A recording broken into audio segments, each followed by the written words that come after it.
sorry. People against Andrew Scott Scartarazzi from 25E710359. Appearances, please. Good afternoon, Your Honor. Nora Ollery on behalf of the people. Neil Rockine for Andrew Scartarazzi. Sir, your name? Andrew Scartarazzi. Detective? Good afternoon, Your Honor. Detective Crystal Tulas, Brownstown Police Department. All right, so we have a sequestration order in effect. I assume none of these are witnesses back here except the officer who will testify first, correct, Ms. Ali? Yes, Your Honor. And is there anything else we need to bring up before we go on? Nothing further, Your Honor. Rackine? Not for me. Who did you say, Lisa, is on Zoom or? They just disconnected. They didn't have their name on Okay. there. They just said it was for this case. Do either of you know who that could be? I do not know. Mr. Rackine? No. Okay. All right. Call your next witness. Yes, Your Honor. The people call Officer Jacob Lieb. Okay.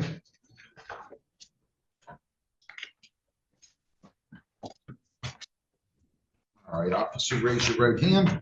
You solemnly swear affirm under penalties of perjury that the testimony you'll give in these proceedings will be the whole truth, so help you God. I do. Okay, you may proceed. Is it L-E-I-B? L-I-E-B. L-I-E-B. My apologies. Good afternoon. Could you please state your name for the record? Officer Jacob Lieb. Mr. Lieb, where do you work? I work in Brownstown Township as a police officer on patrol. How long have you been employed there? I've been employed at Brownstown for just under 2 years. I've been a police officer for 9 years. What are your roles and responsibilities in this capacity? As of right now, I'm a patrol officer on night shift in the Brownstown Township. Were you working in this capacity on April 10th, 2024? I was, yes. And what were you doing that day? Everything that would entail a normal night shift on patrol, answering calls for service, more specifically. Could you just move up closer to that microphone and keep your voice up a little bit, please? Thanks. Yeah, absolutely. Could you repeat the answer just because it was a little low? I was answering calls for service most of the night, including the call that we received. Okay, and you indicated a call was received. Do you recall who that call was received from? From our dispatched me to the Brownstown Police Department station's lobby. Were you in the lobby at that time? I was not, I responded there. And when you responded, did you make contact with anybody? I did, I'm in contact with our victim in this case. Chantel Sadarski, if I'm pronouncing that correctly. And what happened when she was there?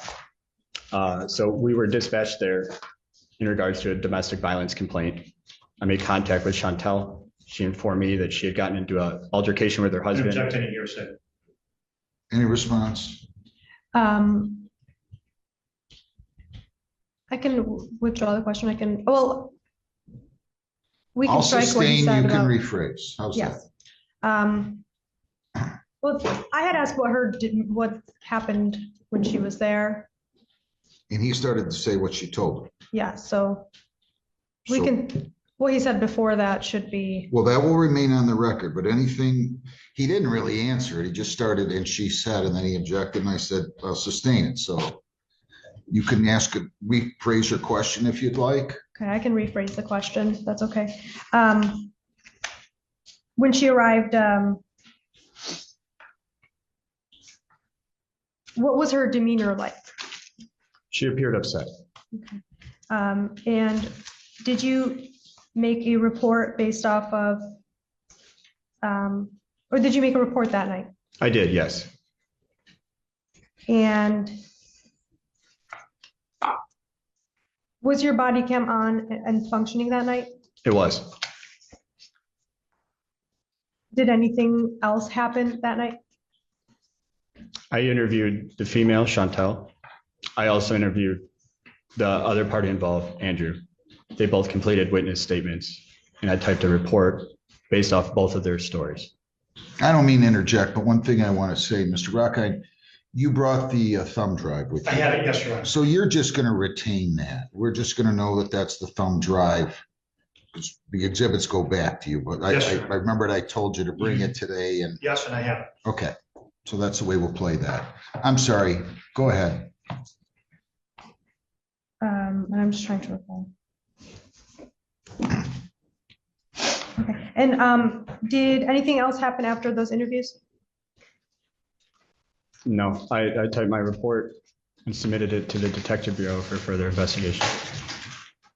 Okay. Just one moment.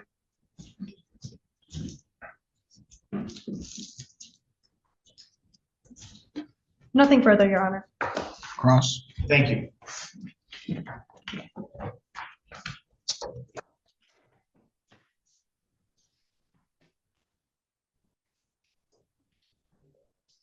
First of all, thank you for opening the door for me as I walked into the courthouse. I appreciate that. I appreciated that courtesy. You're welcome. Officer Lieb, let me, it's pronounced Lieb, correct? Correct. And you're in plain clothes, but you have a badge on. So are you a detective now or? Nope, this is my uniform for court today. Yes, sir. I'm going to touch on a few different areas and try to get through them as quickly as I can.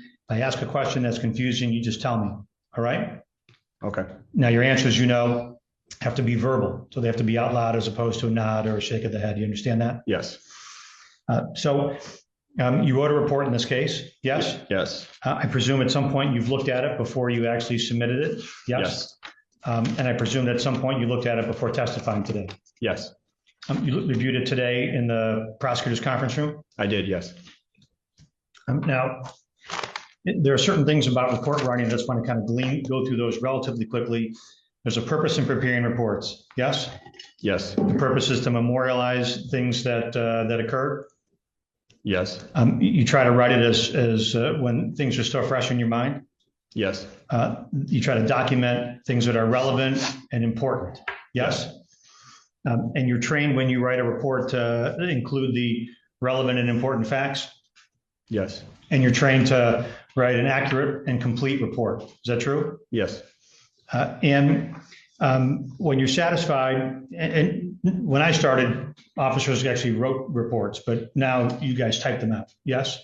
Yes. And so when you start typing your report and you finish typing it, you're able to review it. And when you're satisfied that you've discharged your duty to prepare an accurate, complete, and reliable report, you then print it and submit it as your official report in the case. Am I correct? Yes. And you did that in this case? I did, yes.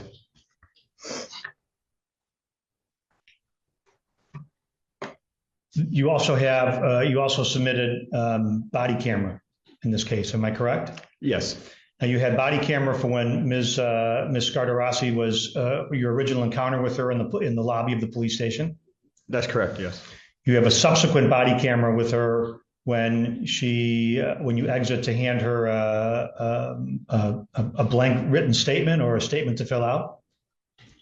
I would imagine is that on the same body camera? Well, do you recall if it's the same body camera or not? If you said subsequent, so I just wanted to clarify. It should be my same body camera, yes. Yeah, but is it a different actual recording or don't you know? I don't recall.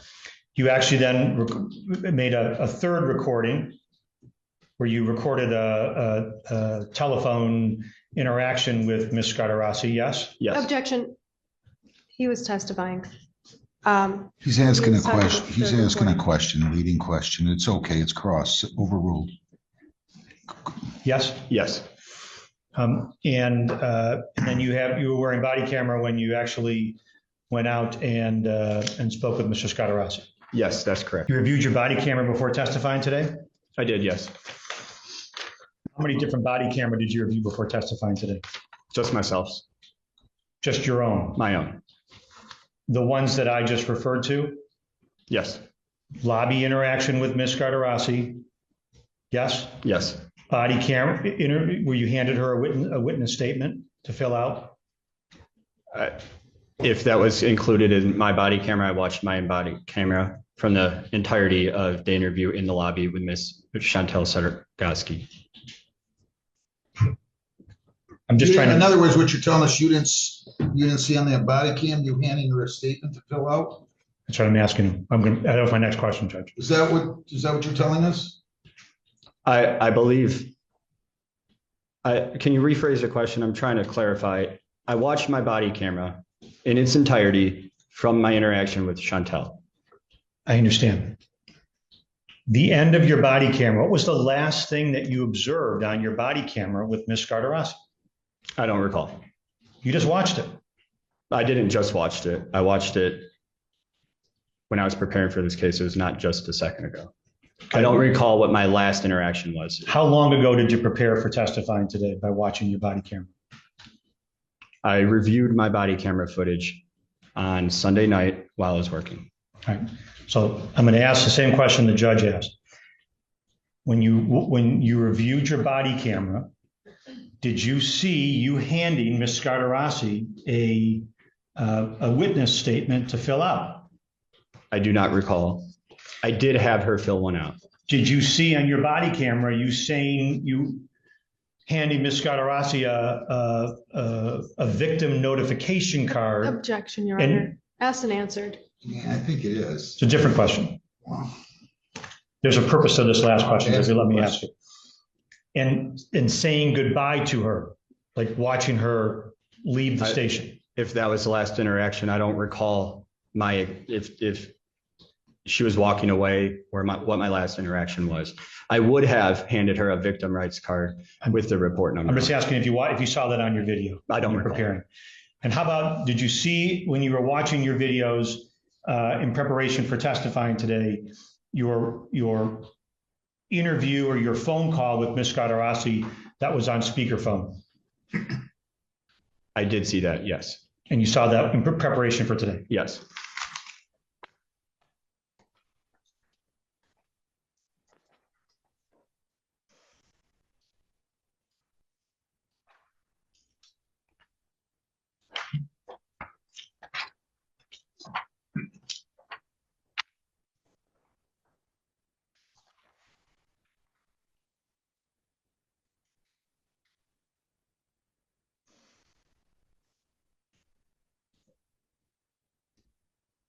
In your police report, you never wrote that Ms. Scardarossi pointed, or that Mr. Scardarossi pointed the barrel of the gun at Mrs. Scardarossi's neck. Am I correct?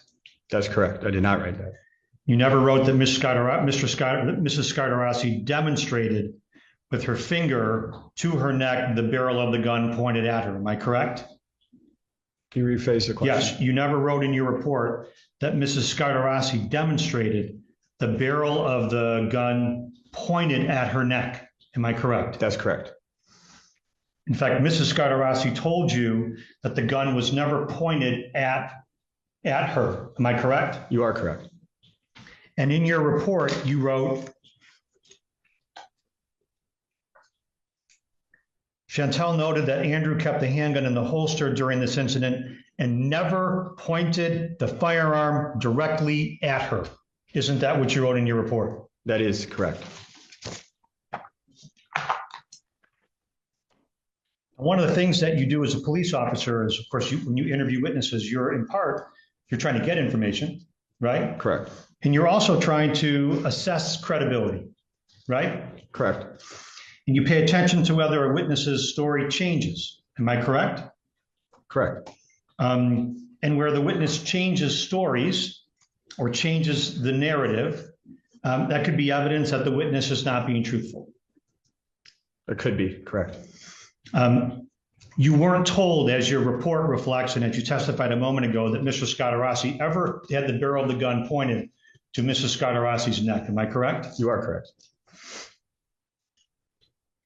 You would agree that the neck and the head are two different parts of the body. That's correct. Pointed to the neck is different than next to the head, correct? Correct. Had the gun been pointed, or had Mrs. Scardarossi at any point said the gun was in any way pointed at her, head, neck, chest, anywhere, you would have noted that in your report. Am I right? That's correct. That's an important detail. That is, yes. And she never told you that. She did not, no.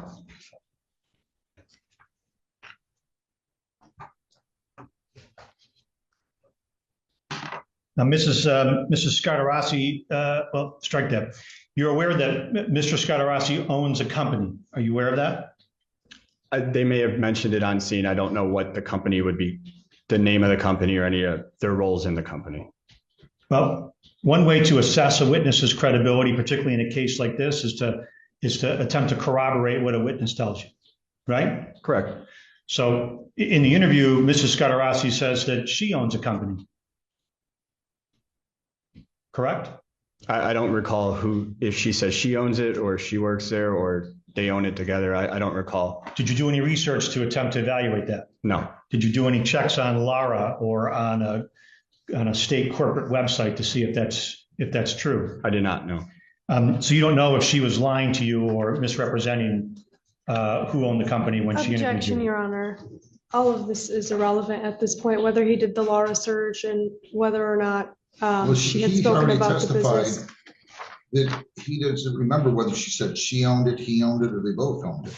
And I'm asking whether he did anything to determine whether or not You she already misrepresented asked that. But then you said something about lying. Repeat your last question. Certainly. You said, you didn't do anything to determine whether Mrs. Scatarassi was lying or misrepresenting her role in that company, did you? That's my question. Okay, but he doesn't remember what she said. So let me ask you to move on. Okay. That's not a proper question. Okay, Ron. Now, in your report, you repeatedly referred to Mr. Scatarassi's phone as his phone. Yes? I believe so, yes. Okay. And Mr. Scatarassi referred to, when she interviewed with you or when you spoke with her, referred to Mr. Scatarassi's phone as his phone, H-I-S, his phone, correct? Correct. She never said that his phone was, quote, marital property, did she? No, She never referred to it as marital property, did she? no. She never indicated to you that, well, it's ours, so I have I can look at it because it's part of the marriage. Objection, Your Honor. Asked and answered. Sustained. I think I've made the point. She referred, yes, Your Honor, multiple times. Now, it's important when you're interviewing a witness to actually to be actively listening. Yes? That's correct. So when the witness says something, to actually like pause and think, why did the witness use that word? Or why did they say that? Yes? It would be helpful. Helpful. Yes. Mrs. Scatarassi had characterized her conduct to you as vindictive. She used that word vindictive. Do you recall that? I do not recall that. Did you inquire for, let me ask you a question. There was a discussion about her sneaking into the home. You were interviewing her and she said she had snuck into the home at night, 1-something in the morning. You remember that? I recall that conversation, yes. Does it help refresh your memory about her referring to her behavior as vindictive? I don't recall using that terminology. Not you, Hearing her. that terminology. I don't recall. Okay. Let's talk about what consent means. You're familiar with the word consent or permission, yes? Yes.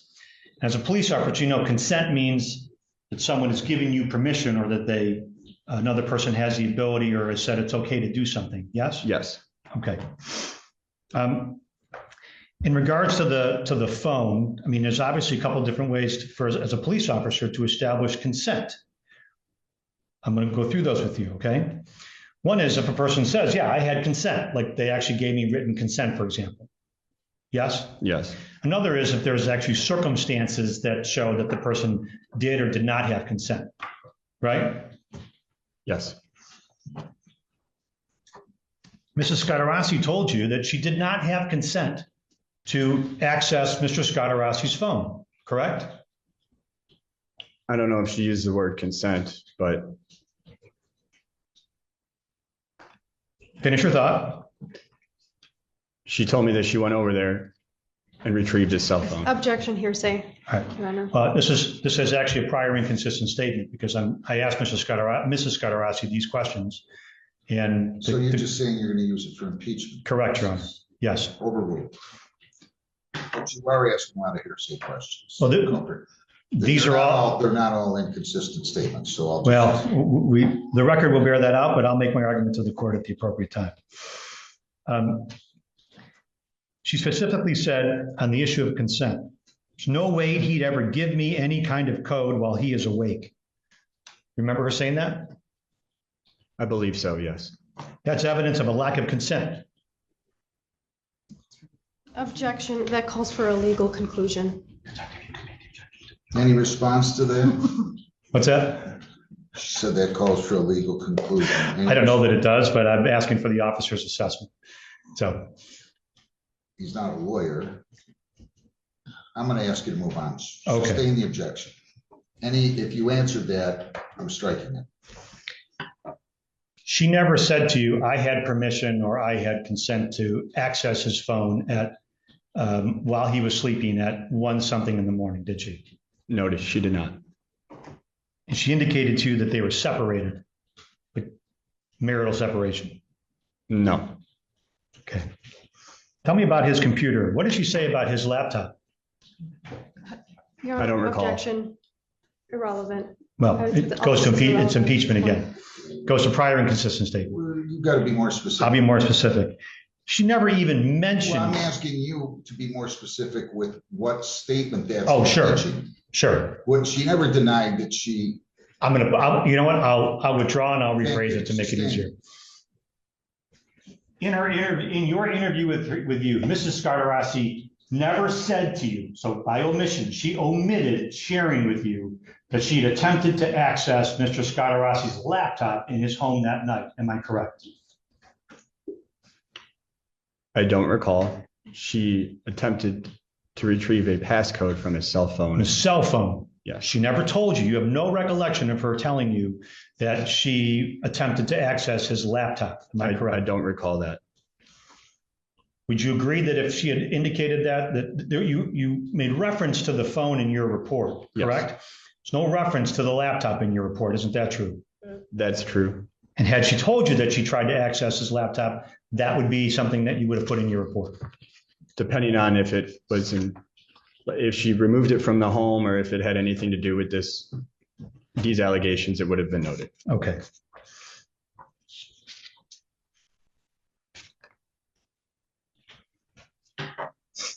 All right, I want to focus for a second on one more issue with Mrs. Scardarossi, if I could. So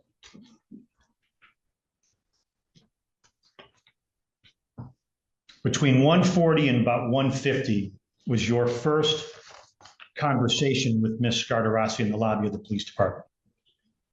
Giving you a time frame, about 10 minutes. Yes? Is that a question? Yes. That's a Yes, question. it sounds pretty accurate. During that interaction with Mrs. Scardarossi, she never said to you that she disabled any of the security cameras in the home. Am I correct? You are correct. She did not tell me that. Your second conversation with Ms. Scardarossi was between 2 o'clock and 5 seconds or so and 2:09, somewhere in that range, about 9 minutes. That sounds accurate. She didn't mention it the second time either, did she? I don't believe so, no. You asked her to write out a written statement, yes? Or she was willing to write one out? She was willing and she did, yes. Now you don't tell people what to write in their written statement, correct? Correct. You don't tell them to conceal or omit facts, do you? I do not. You don't say, look, just put part of this in there, but anything that may look bad for you, feel free to leave out. You would never do that. No. And if I were to say to you that there's a claim that you told Mrs. Scardarossi not to include any reference to the cameras being disabled, you would say that's false. I would say that's false. Correct.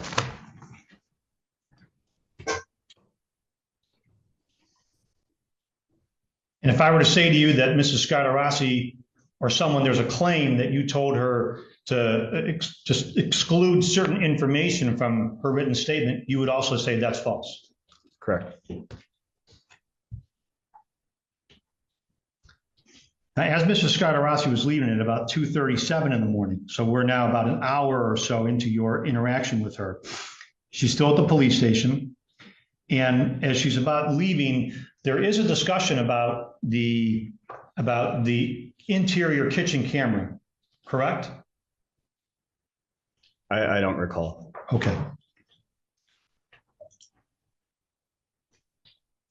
At that point, prior to her leaving the police station, she never mentioned to you that she had disabled the front door ring camera, correct? That's correct. At 3:41, now at 3:41 in the morning, you call Mrs. Scatarassi on the phone, yes? Mr. Scarter? Mrs. Scatarassi. Mrs. Scarterowski, I did contact her. Now, this is 2 hours after your first interaction with her. Yes, After multiple interactions with her in the lobby of the police department, yes? yes, And after having gone out to the scene and speaking with Mr. Scatarassi, am I correct? correct.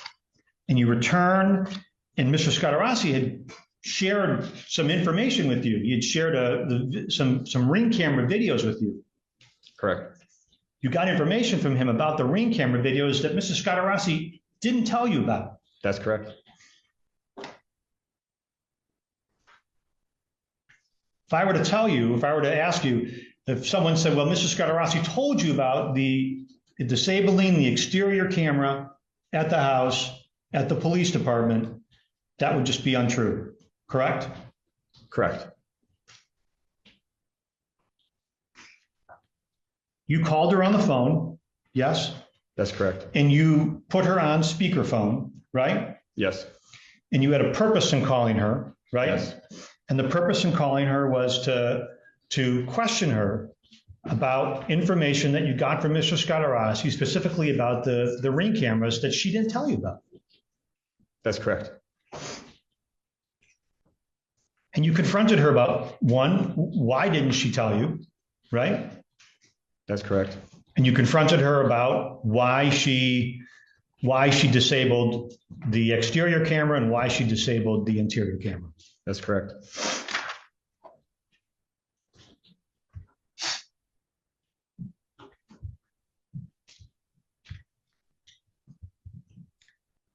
And one of the things that you do is when you investigate a case is you're obviously looking for evidence of the allegation of the alleged crime. Yes? That's correct. When you were speaking with Mr. Scatarassi, this is a question that he asked you. He put the question, you had said, well, you had already talked to her and you'd already talked to Mrs. Scatarassi. Yes? I don't recall if you asked Okay. that question or not. Well, let me see if this refreshes your recollection. If not, I can go to the video. He inquired of you, what did she say happened? What was her version? Remember that question? I do not recall him asking that specific question. If he did ask it, I don't recall. Do you remember actually explaining her version to Mr. Scatarassi as, quote, it's out there, unquote? I don't recall. When you use the phrase, it's out there, have you used that phrase before? Objection, asked and answered. I don't Your Honor. recall. He said Wait he a didn't minute. use the- Would you like me to repeat? Yeah. I said asked and answered. He had already said that he never used that phrase. Sustained. I don't think You want to rephrase? Go ahead. Sure, I'll be happy to. Have you ever, in the course of how old are you? 31. The course of your 31 years, have you ever heard that phrase in just common jargon, like it's out there? Objection, Your Honor. None of this is relevant. I disagree. He's investigating the case, and I'm going to lead up to the point. I'll make my offer of proof. Go ahead. He literally told Mr. Scatarassi that which I'll play on the video in a moment, that Mrs. Scatarassi's version was, quote, it's out there, which I believe is a reference to it's so strange, it's so out there, like bizarre. And then there was a further discussion later I on know. where Listen, I'm going to let you ask that question, but you're really asking. I mean, I've been sitting here and she's not objecting. You're really asking for a lot of hearsay both ways. this one is hearsay? Okay. Well, yeah, if he's saying, he's repeating what she said, it's out there. Oh, he's saying that's his statement. It's out there. It's out there. Like to Ask characterize. this question, but I'm Yes. just telling you, you're going through a lot of hearsay. Okay, here. Your Honor. The phrase it's out there, you understand, you've used it or heard of it in just common jargon. You've understand it to be used as bizarre. It's something that's strange. I think that it could be interpreted as one way that you could use that word. Which way did you mean it? I don't recall saying it in the first place. Okay. You thought her account was strange. Objection, speculation, Your Honor. Well, That's fair. that's I'll not withdraw. speculation, but it's argumentative. I'll withdraw. There came a point further where you were talking to Mr. Scardarossi and you were discussing what evidence there was that you had gathered in your investigation about, I'm talking about you now, of either his account or her account, correct? Correct. And is it true that you said that there was no evidence? I'm just asking about your statement to Mr. Scardarossi, you. So you said there's no evidence of Mrs. Scardarossi's claims. Isn't that what you told Mr. Scardarossi at his house? I don't recall. Did you ever check, one way to attempt to verify at least part of her account was to check her computer for spyware? Right? Are you asking me? Yeah, I'm asking you. I mean, she complained of spyware being on her computer. Objection, Your Honor. It calls for hearsay. I'll withdraw. Did you investigate whether Mrs. Scardarossi's computer had any spyware on it? I did not know. How do you know that she wasn't searching for financial data in the course of her separation from her husband? Objection, Your Honor. That calls for speculation. I'm asking, how does he know? That calls for speculation. It's not relevant. Okay. Well, let's go to this. So another way, you understood that there was a claim that Mrs. Scardarossi had taken Mr. Scardarossi's money from his home, correct? Correct. And Mr. Scardarossi's firearm, correct? Correct. You didn't search Mrs. Scardarossi's clothing, pockets, or anything else to check if she had money on her, correct? Correct. You didn't search her pockets, didn't search a purse, you didn't search her vehicle, correct? Correct. I recognize that you could have sought different ways to have searched any of those things to look for evidence corroborating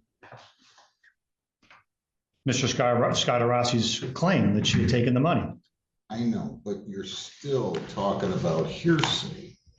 What's the hearsay? How is that? I'm asking if he did anything to corroborate. Mr. Scardarossi, you're referring to statements that Mr. Scardarossi's made, right? I'm past that. I'm now referring to I know, whether but you- an investigation, did he actually conduct any investigation?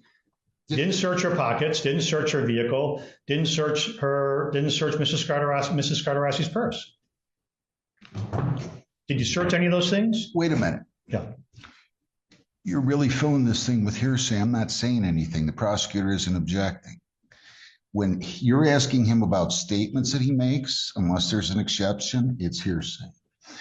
If you're asking what your client stated, unless it's admission against interest, and I know you're too good to ask those kinds of questions, it's hearsay unless you have an exception. I'm just asking you to move on. Okay? Okay.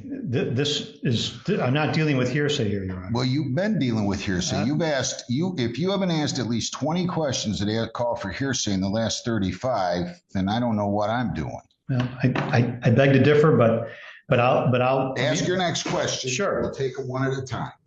Did you search Mrs. Scardarossi's vehicle? I did not. Did you search Mrs. Scardarossi's phone? I did not. Did you search Mrs. Scardarossi's? Did you do any investigation at all of the path between let me back up. The path between Mr. Scardarossi's home and the police station? Did you go look at that path? The route she drove. The route she drove? I did not.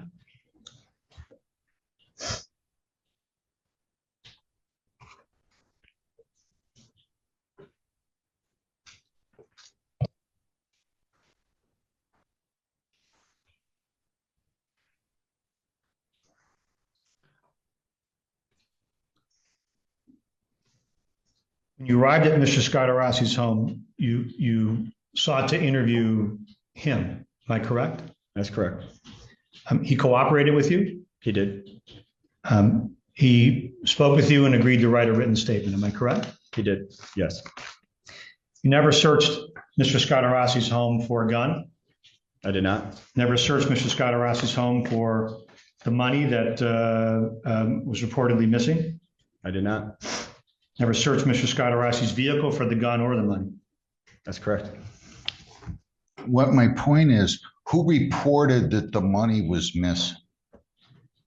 I hadn't asked that question. Yeah, you did. You No, I didn't. said you didn't check for the money that was reported stolen. Reportedly stolen. So where did that come from? It had to come from somebody. He wasn't there. There's no evidence he saw it on the camera. Somebody had to ask the question. Somebody had to make the statement, and it's hearsay, or it's a lack of foundation, or both. Okay, can we move on? Judge, let me make my record. Humbly and respectfully, I disagree. I think that there's no evidence in this case of the allegations that Mrs. Scatarassi made against Mr. Scatarassi. I believe that not only is there no evidence of it, but I believe that Mrs. Scatarassi's credibility is nil. I understand where you're going. And I believe that I'm entitled, in fact, I would say that I'm duty bound to follow up with what investigation the police did to investigate whether Mr. Scatarassi, whether the money was missing, whether there was a gun, any of the things, that Mrs. Scatarassi happened to claim. Remember, she denied taking his money. She denied taking the gun. She wasn't, and she testified to that, as I recall. She wasn't searched. Her vehicle wasn't searched. I don't remember hearing her ever say that there was, the only time I ever heard anything about anybody saying that there was an accusation of money being stolen was that she reported that when she was testifying, that that's what your client said. You stole my effing money is what she testified to, as I recall it, which would be deemed an admission, right? It's against his interest. It's not in support of his interest. It's against his interest to claim that she stole his money? I'm saying that there was a reason why you're not going to object to hearsay. That is not hearsay. If the prosecutor's introducing that statement, as she did on direct, that's not hearsay. We know. I mean, I'll share with you my recollection. My recollection, again, this is my recollection. My recollection is that Mrs. Scatarassi she testified on direct examination and testified on cross-examination that she didn't take his gun and that she didn't take his money. And I believe that I not only is it important and relevant, but I think I'm duty bound to ask this detective, this officer, when you interviewed her, did you just took her word for it? Did you pat her down? Did you look? Did you examine her? There were conversations about the money and the gun. Why don't you ask the next question? And we'll go from there. Go ahead. Ask your next question.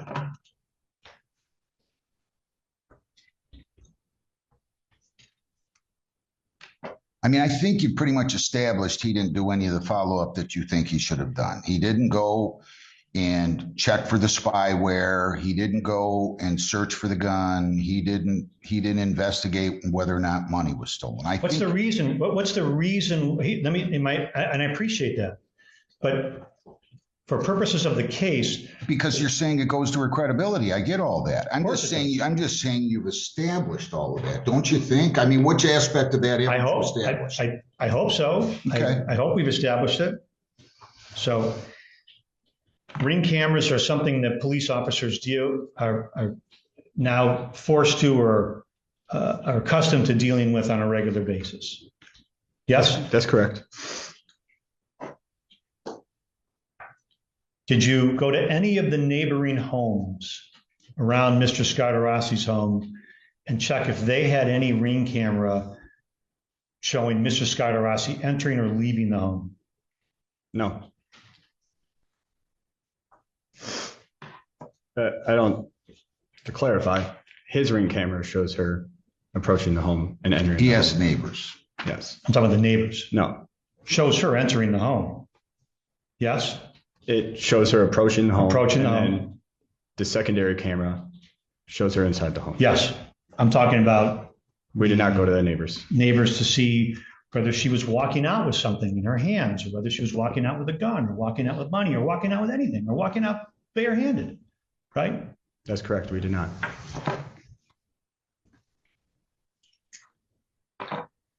You've responded to domestic violence calls in the past, haven't you? That's correct. And you understand that where there's reasonable cause, as a police officer, reasonable cause to believe that a crime of domestic violence occurred, you can make an arrest of the alleged perpetrator, correct? Correct. Despite Mrs. Scadarossi making her claims to you at the police department, you did not go out and arrest Mr. Scadarossi on that date. Am I correct? That's correct.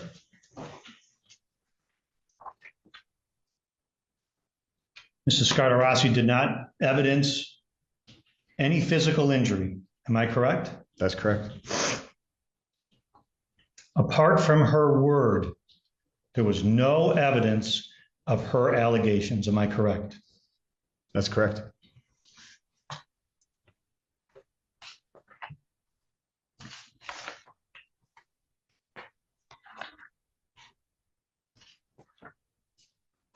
I have a second, Chairman. Sure. Thank you.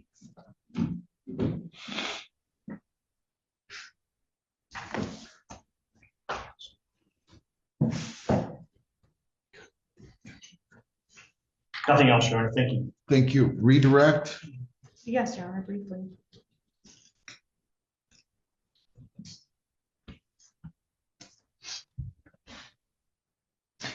I'm going to ask a question, a couple questions. Yes. You said you looked at the tape of the interview between you and her in the lobby of the police station. I did. That's You did correct. that on Sunday night, 2 days ago? Is that to understand correctly? Yes. When I watched the video, when Mr.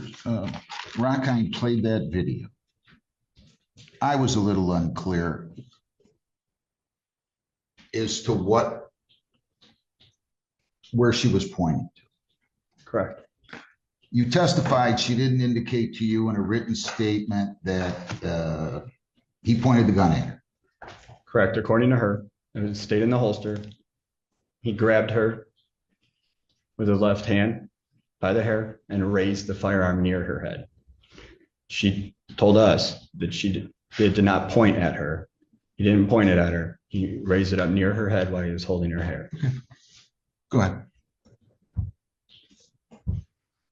And I want to ask you about what you just said to the judge there. You said that she said he didn't point it at her.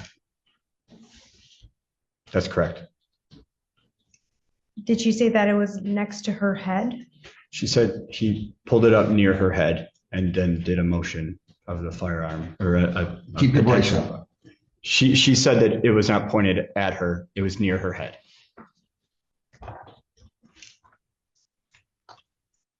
So you stated that on cross, you stated that you documented in your report that the victim told you that the gun was never pointed at her. Correct. Is that correct? Okay. But did you document in your report what the victim stated happened with the gun? Yes.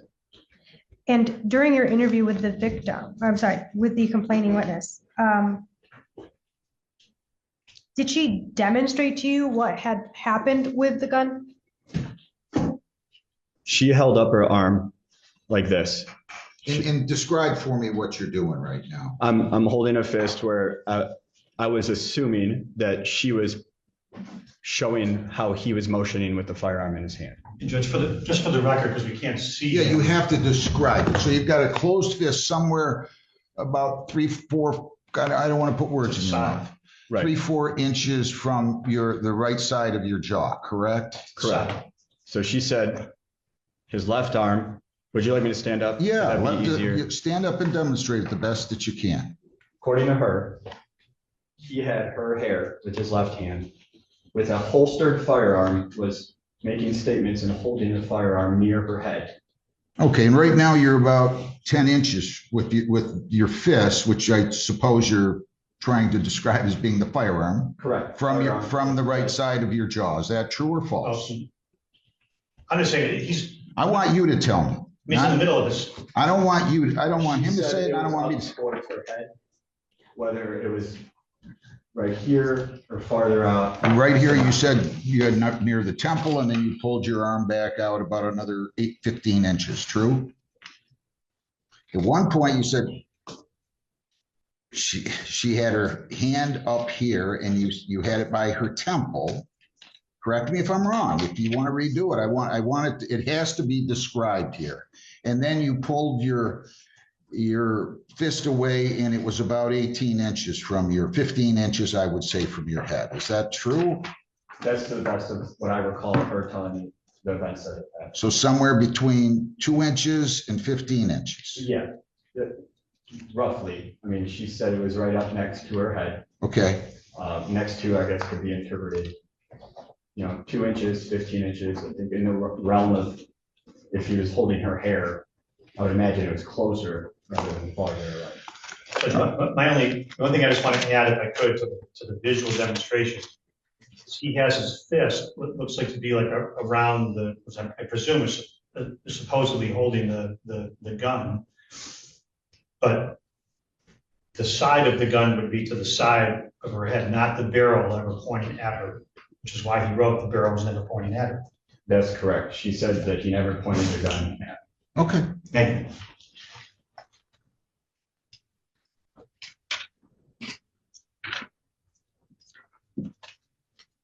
Okay.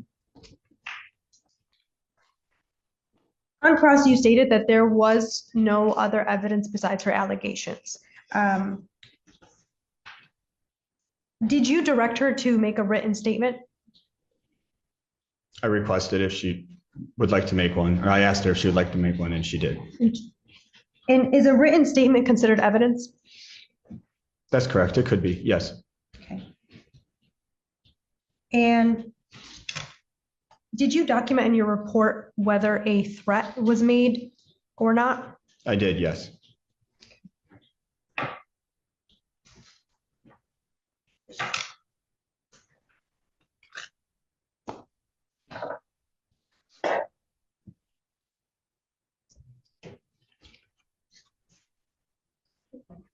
Sorry about that. And then I asked you about your report, and then during the interview, did you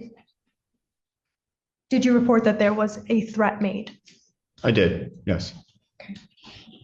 And typically when you make an arrest, do you typically arrest every individual accused of domestic violence? No. Just one moment.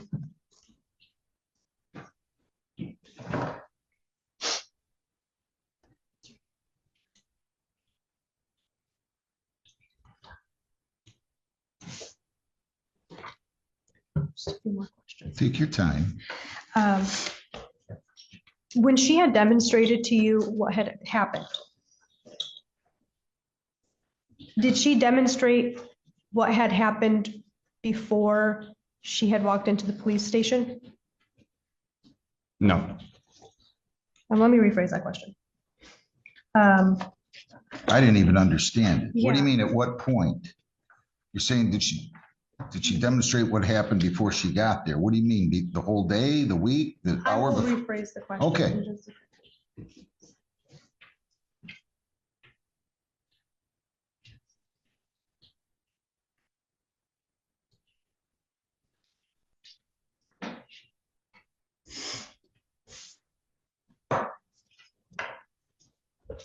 So I apologize for that.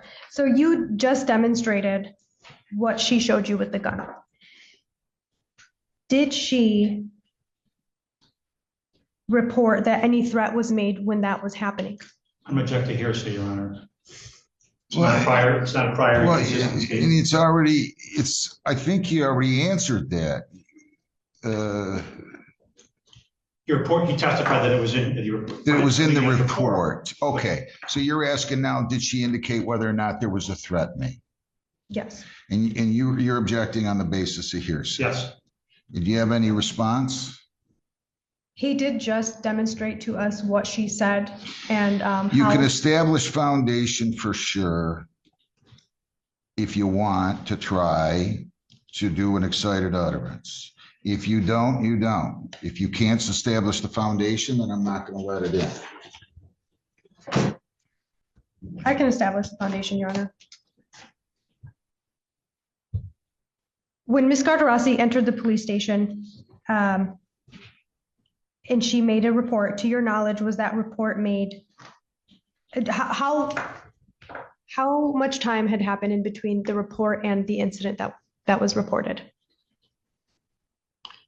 I believe roughly about a half hour, maybe a little less.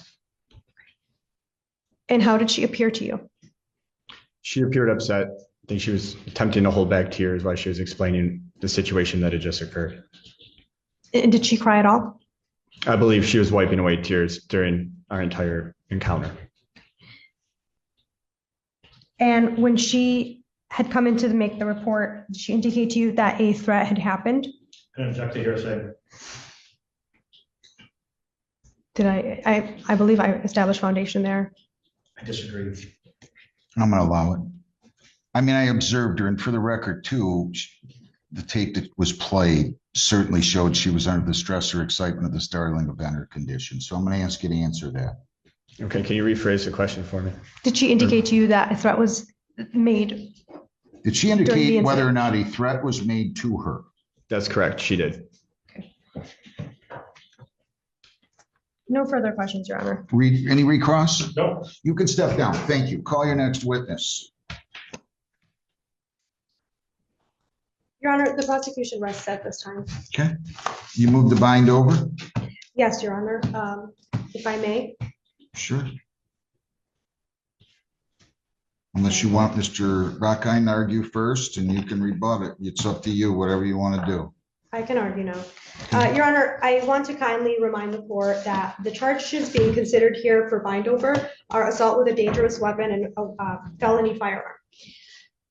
For an assault with a dangerous weapon, the elements required are first that the defendant either attempted to commit a battery on the complainant or did an act that would cause a reasonable person to fear or apprehend an immediate battery. Second, that the defendant intended either to injure the complainant or to make the complainant reasonably fear an immediate battery. Third, that at the time the defendant had the ability to commit a battery, appeared to have that ability, or thought that he had the ability. And fourth, that it was committed with a dangerous weapon, which, as we know, is an object that is used in a way that is likely to cause serious physical injury or death. In this case, it is a gun. We heard a lot of testimony over the last few days that this exam took place, but the complainant clearly testified that her ex-husband, the defendant, threatened her by putting a gun to her head, showing us exactly how he did it, and that she was placed in fear for her life due to his actions. We saw the body cam footage that shows her fear and panic. We saw her speaking to the police officers almost immediately after the incident had occurred. And it shows exactly how she described it to the police officers, which was consistent with her statement on the stand. Everything that happened outside of this incident, all of the additional circumstances, would just be smoke and mirrors. The reasons why the complainant wanted the laptop password, how she attempted to do it, are all extrinsic factors that will be questions of fact for the trier of fact. The complainant was truthful and credible. She was consistent in her statement here and consistent in statements to the police. And it's important to remember that there's a probable cause standard here. And based on the elements of that assault by a dangerous weapon and the felony firearm that attaches, we believe that the elements have been satisfied and move for a bind over as charged. Thank you. We paint an alternative picture, or at least draw the court's attention to an alternative picture that comes from the facts of the case. Woman tells the police that she moved out of her home and she's been out of the home for a week to 10 days. She goes to the home like a burglar, sneaky, dishonest. She goes to the home at 1:40 or so in the morning, 1 something in the morning. Doesn't walk up the walkway, but actually walks up the side through like a burglar, like a stalker. Walks up the side of the home through the landscaping, through the grass, and actually attempts to sort of sulk hiding herself by a camera, disables an exterior camera so that can't be seen when she actually enters the home, comes into the home, doesn't announce that she's coming, doesn't tell anybody that she's coming over, doesn't seek consent or permission. Quite candidly, there are circumstances where a person who entered into a home at night, even if they believe they had the permission to be there, could be deemed a burglar or someone that was engaged in a home invasion by the homeowner. There are people that if they were asleep and heard someone that they didn't expect to be in their home, would and could have taken action against someone who was engaged in what certainly sounds and looks like a home invasion first degree, entering into a home with intent. An intent to commit a crime inside, to commit a crime within, to commit a felony within. And once inside, they knew or know, or it turns out that a person was inside the home. That's a home invasion first degree. They can call her the victim all they want. Quite candidly, when this exam is over, regardless what happens, we're filing a police report against her. The best thing that happened in this case for her was when Your Honor appointed her a lawyer. The worst thing that happened to Mrs. Scadarrasi in this case was when either the prosecutor gave her some sort of permissive, although unspoken, promise that we don't think she needs immunity, or her lawyer or someone advised her that she shouldn't seek to assert a privilege because she admitted to multiple crimes on this record.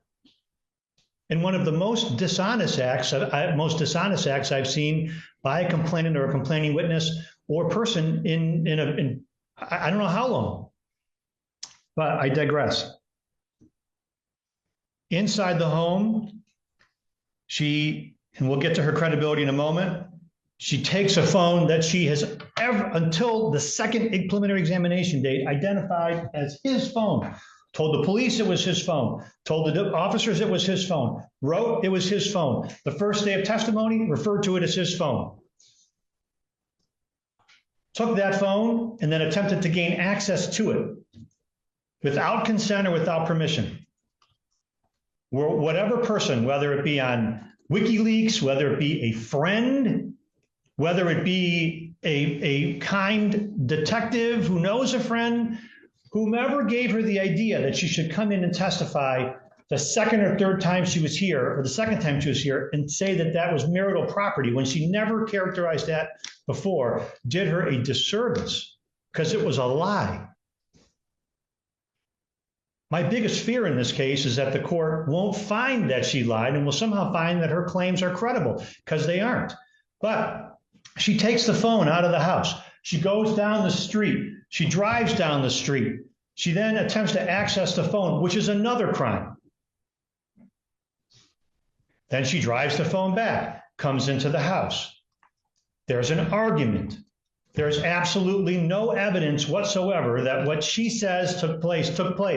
There's no evidence that he pulled a gun. There's no evidence that he displayed the gun. There's no evidence that he brandished the gun. In fact, were the court to take a look at the video of the video that was played showing Mrs. Scadarrasi in the kitchen when she crouched down and hid, although she testified she didn't crouch down and hid, when she testified that she didn't beckon the dog over, although the video shows her beckoning the dog over, that when you look at Mrs. Scadarrasi in the home, Judge, take a look. Remember, she testified that the gun, when she entered into the home, was actually on the kitchen counter or on the table. Look. We played the video. The court recalls the video.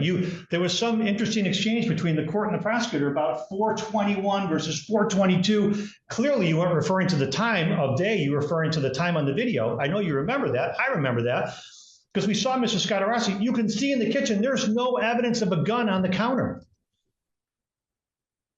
And the police didn't search Mrs. Scadarrasi for it. The police and Mr. Scadarrasi, as we could tell, because Mrs. Scadarrasi said this, there was some question later on. The police questioned her about where the gun was.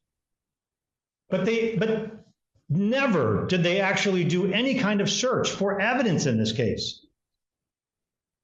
Mrs. Scott, there's an argument, there's a discussion. These are facts now. Put aside, Mr. Scardarossi leaves. She's in the middle of a separation from Mr. Scardarossi.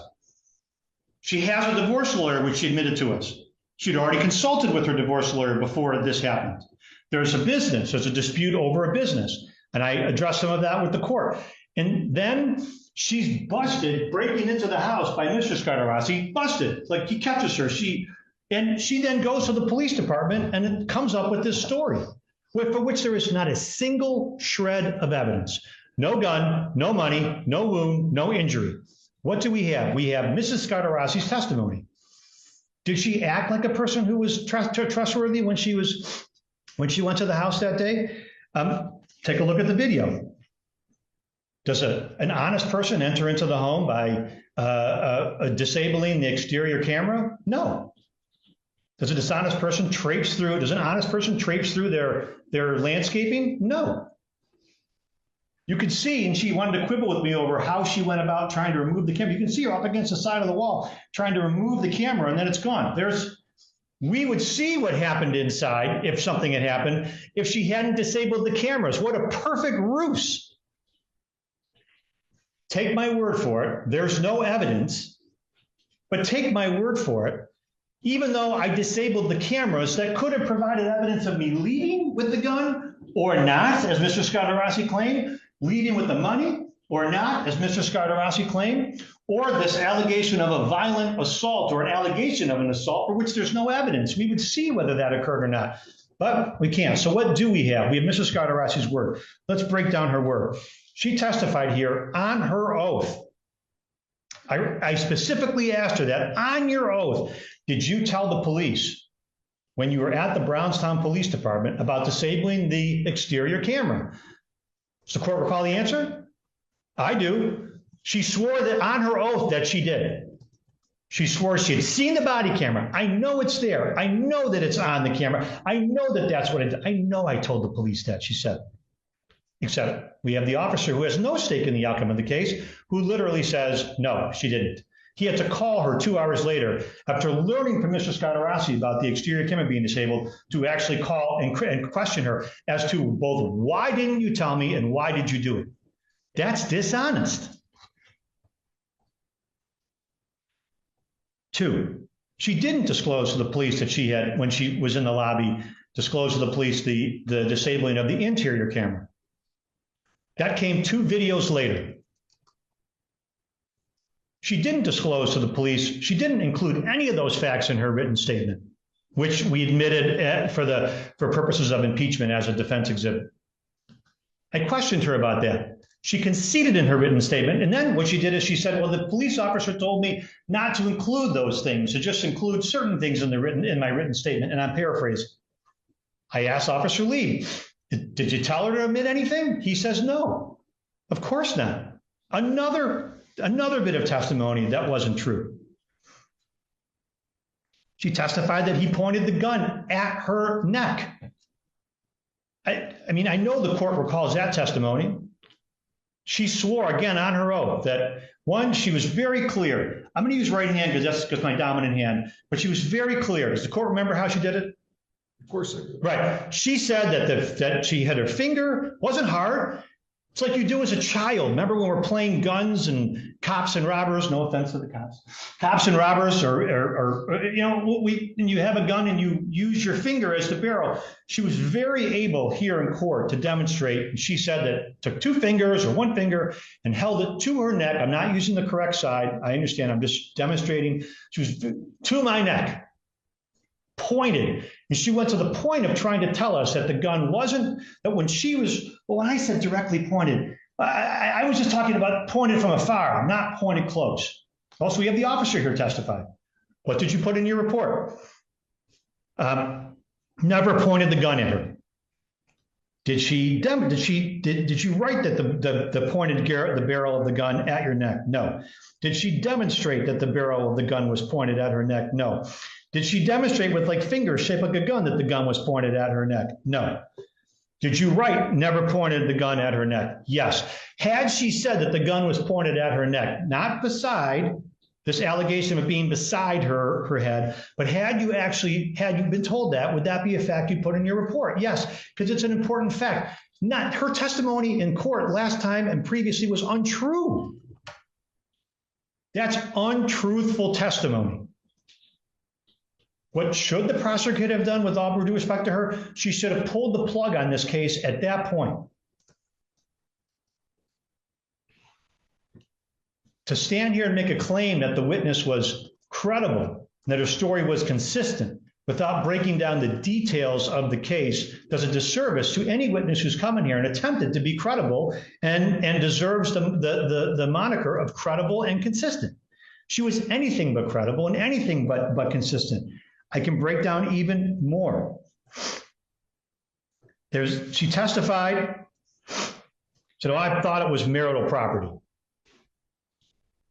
She didn't testify that. That was her testimony last time. That was after the court had advised her that you were going to appoint her a lawyer, and that she had time to consult with her lawyer, and she had time to talk to the prosecutor, was her testimony, and that she had time to talk to some friend of hers who was a lawyer, who we don't know who that person is. I don't know if it's her divorce lawyer or the guy at the end of the bar that just happens to be a lawyer. I don't know. Who knows? We have no idea. Don't know who that person is. Could be something she read online. I don't know. We don't know. But she used the word his phone, all throughout her discussions with the police, as the officer conceded. But then after the court appoints her a lawyer and she talks to somebody and she knows that she's in potential criminal jeopardy, she actually says, "Oh, I thought it was marital property."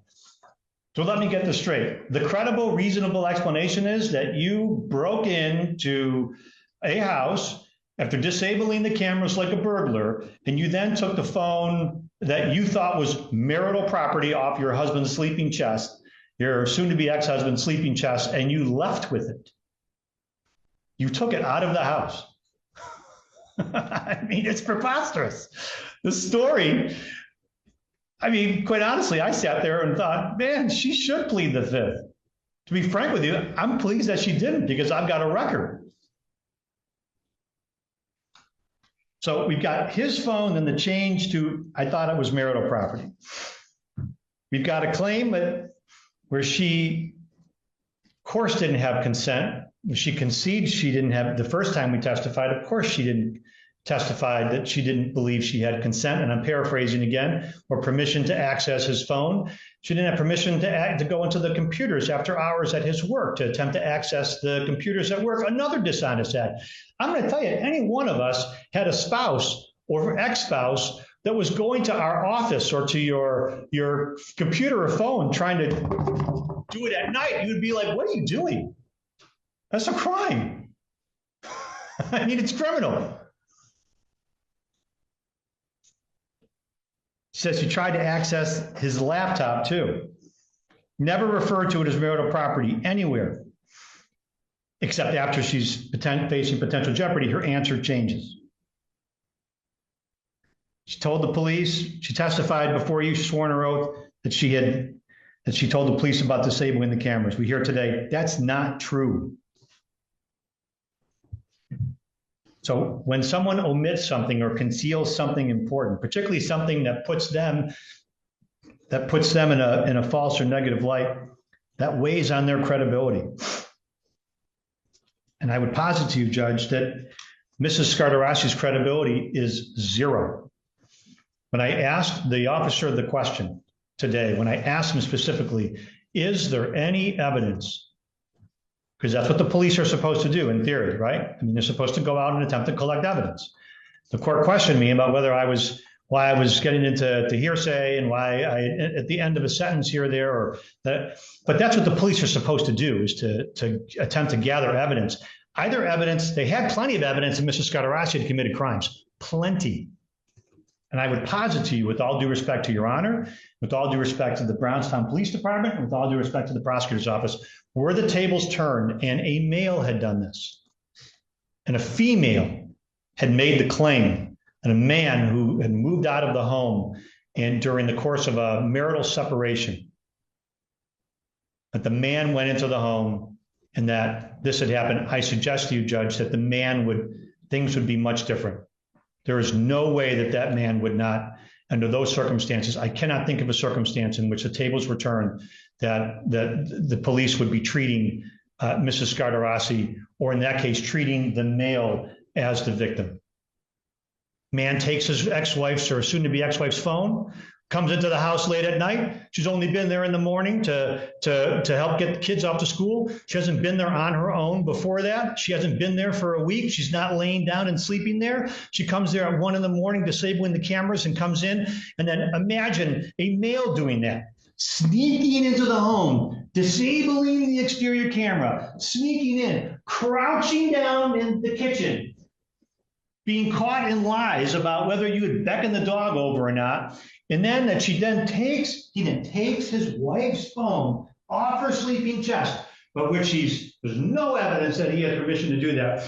And he then leaves the house and goes into his car a block away and tries to find out who she's talking to or whatever, tries to access. That guy would be charged.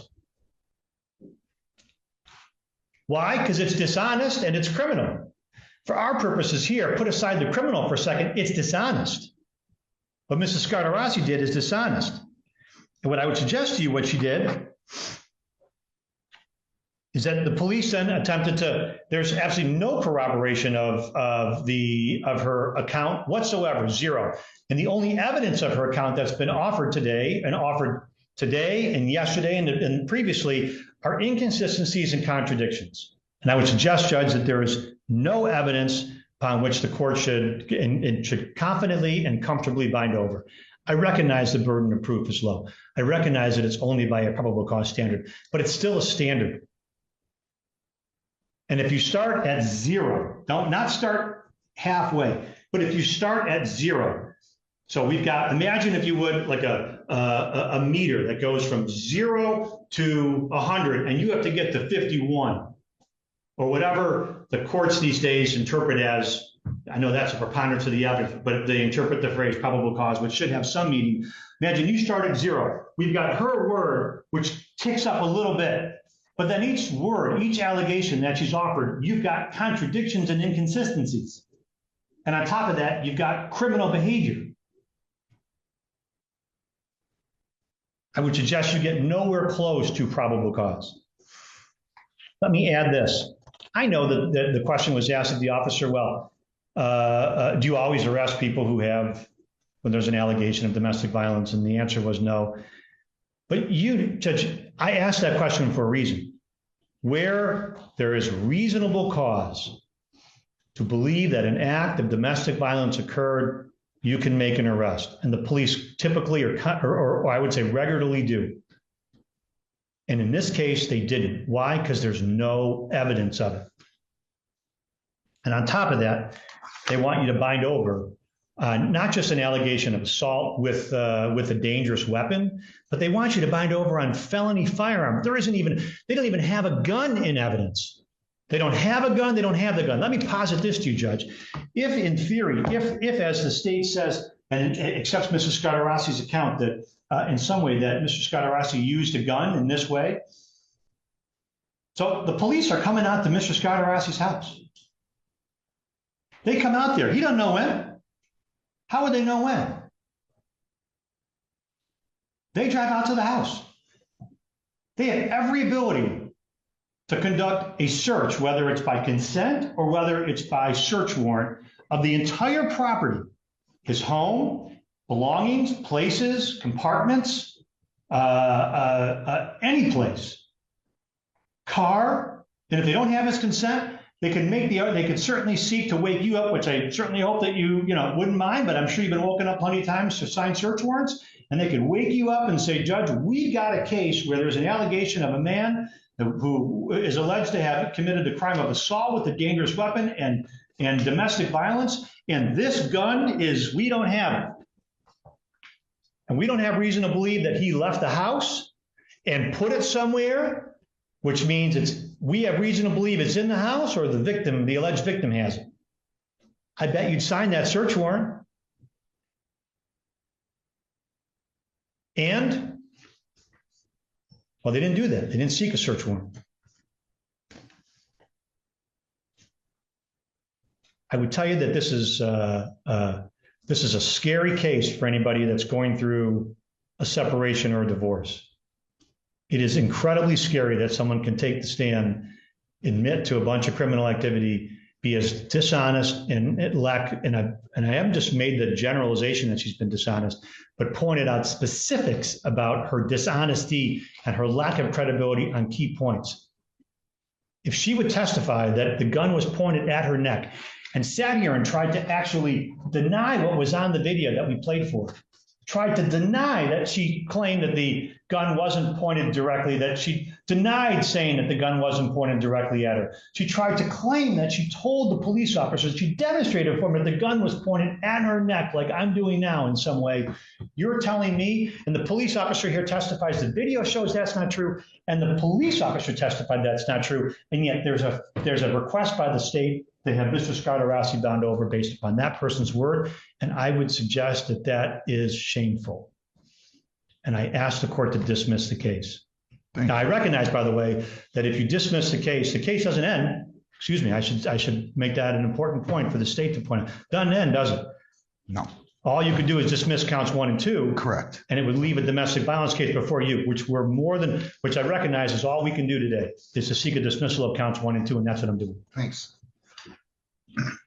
Your Honor, I'm not going to lecture you. I'll keep it short. But You're not going to lecture me? I didn't lecture you. I really want to reel it back in, and I want to focus on the third element of assault with a dangerous weapon, which is that at the time the defendant had the ability to commit a battery, or appeared to have the ability, or thought that he had the ability. The defense has said a lot here, and specifically regarding the gun and whether or not it was near her head or pointed. Regardless, these are questions of fact. Whether a gun is near your head or pointed at your head, a person would be reasonable to believe that the person holding the gun has the ability to cause injury.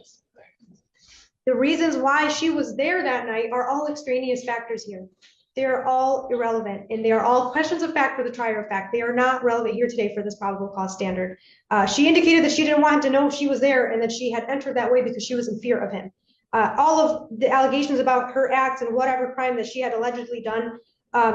First, she testified that they were married, that she had a key to the house, that she was allowed to go there freely. And she testified truthfully the entire time. He claims that she was dishonest. She was very honest, and she said everything she did that night and why she did it. Again, all of these factors are questions of fact for the trier of fact. Probable cause standard. She testified consistently to what happened that night, and she testified consistently to what she said to the police that night. She said that there was a gun near her head and that she was in fear of her life. Any allegations of her incredibility are questions of fact to be heard at a trial, and we move for a bind over arrest charge. All right. I always feel like when I start these exams and then they continue 2 weeks later and continues a couple of weeks later than that, that I'm, how do I say it, a little bit at a disadvantage. I mean, I'd like to think my memory is as sharp as it was 30 years ago, but I'm not so sure about that. But I am sure that defendant is charged. We have 3 counts: felonious assault, felony firearm, and domestic violence. And this arises out of an incident which occurred on April the 10th, 2024 in Brownstown Township. And the scene of the alleged crime occurred at, was it 25801 Chelsea Creek Drive in Brownstown. Ms. Scadarossi indicated that she and the defendant, Mr. Scadarossi, separated a week earlier, and that she had at that time been living with her mother since she moved out. She had a key to the home and would come there in the morning and get the kids ready for school. There was a lot of testimony concerning the comings and goings of the victim in and out of the defendant's business and the residence that they occupied together until she'd left the week prior. After attempting to access codes from a computer at the defendant's business, which was named, I believe, Silver Touch Landscaping in Romulus, and she did have a key to that business. She then went to the residence again at 25801 Chelsea Creek in Brownstown. And I believe that the testimony was, and I think it's kind of confirmed here, my recollection was that it was sometime initially between 12 and 1 a.m. when she arrived at the business and then went over to the residence on Chelsea Creek. Sometime around 1 a.m. or whenever it was, early morning of April the 10th, she acknowledged that she did disable the security system, that she was secretive, and she gained access to his phone. She wanted to delete some spyware from her computer and believed she could do that if she could access the code in the defendant's phone. She drove to the Kroger parking lot after she entered the home and acquired the defendant's phone. And I believe the testimony was she wasn't able to access the code. She returned to the residence and was ultimately encountered by the defendant. She testified that after the defendant observed her, he walked to the end of a table and picked up his gun. I don't see anything in the video to corroborate that or to indicate that that is untruthful.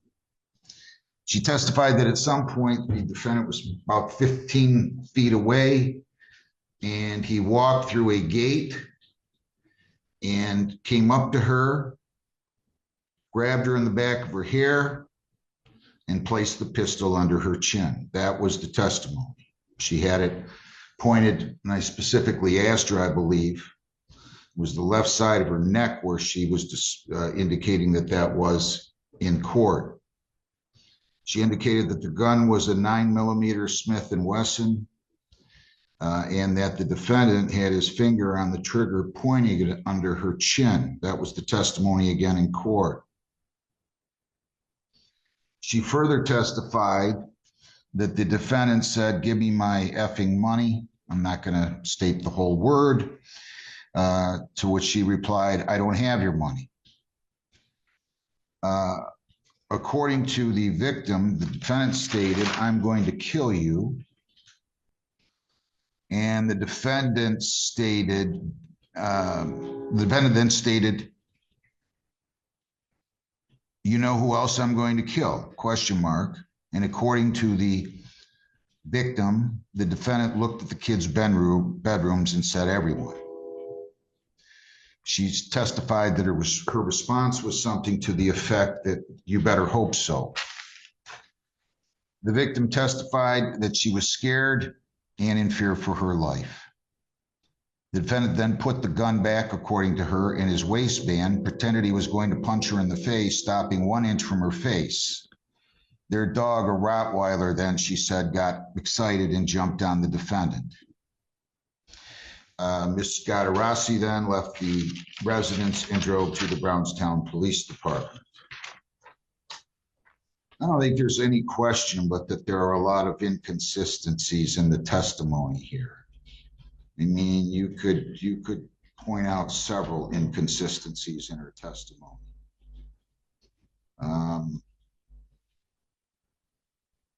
Some of which may have been or may not have been deliberate.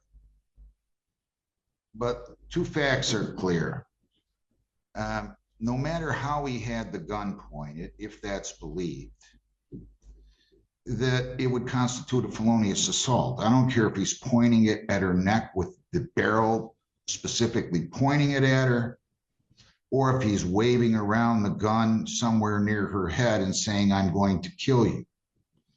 Again, all we need is an attempt to commit a battery or a reasonable apprehension by the victim to receive an immediate battery. And then you need an intent to make somebody reasonably fear an immediate battery.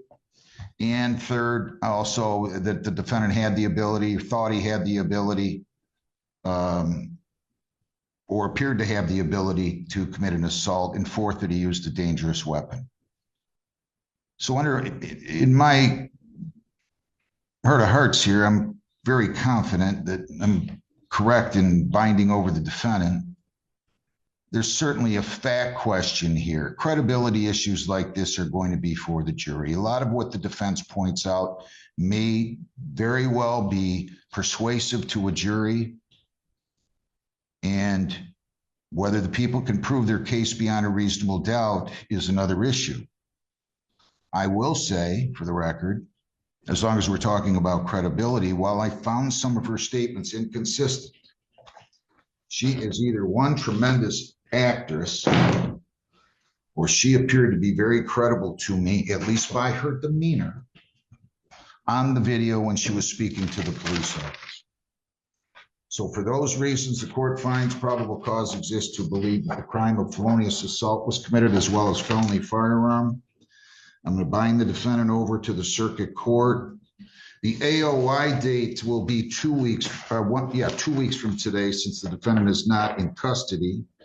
And you do not object to the continuation of the bond, correct, counsel? No objection, Your Honor.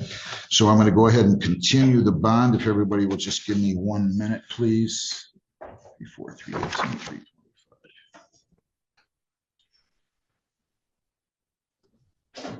And the AOI date will be on April the 8th, Criminal Justice Center, on the charges contained in the complaint. Obviously, the domestic violence will accompany that. Is there anything else you need to bring up, Ms. Holloway? Nothing further, Your Mr. Honor. Rockheim? No, Your Honor, thank you. Nice to have you here, Mr. Rockheim. Thank you. Good luck to you, sir. Thank you. You can go right down the hall and get your notice. Thank you. Thanks.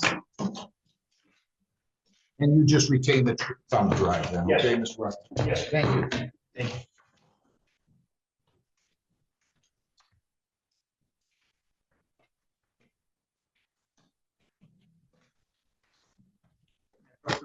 Sure. Have a good day, Your Honor. You too, thanks.